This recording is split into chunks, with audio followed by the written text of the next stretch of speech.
আসসালামু আলাইকুম দর্শক, আশা করি সবাই ভালো আছেন। ওয়ার্কার্স পার্টির নেতা রাশেদ খান মিনন এবার কিন্তু তিনি তার নিজ এলাকা থেকে বঞ্চিত হলেন। হ্যাঁ, একথা বলতেছি এই কারণে যে তিনি কিন্তু সবসময় আওয়ামী লীগের সাথে যুক্ত হয়ে নির্বাচন করেন, যদিও তিনি ওয়ার্কার্স পার্টির একজন নেতা।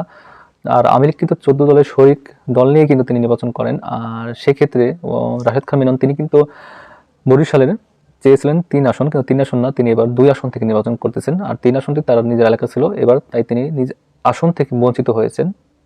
বিতাড়িত বললাম এই কারণে যে তাকে 3 আসন দেওয়া হয়নি। আর তার নিজ উপজেলা তিনি চেয়েছিলেন সেই উপজেলা থাকতে, এবার তিনি 2 আসন, বরিশাল 2 আসনে নির্বাচন করবেন।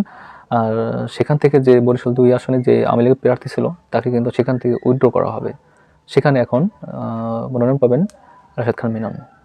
হ্যাঁ দর্শক, এমনটাই উঠে এসেছে। আর সামনে জানেন যে আরও কিছু আসন থেকে আওয়ামী লীগের প্রার্থী উঠিয়ে নিয়ে অন্যান্য দলকে সেখানে নৌকার প্রার্থী বানানো হবে।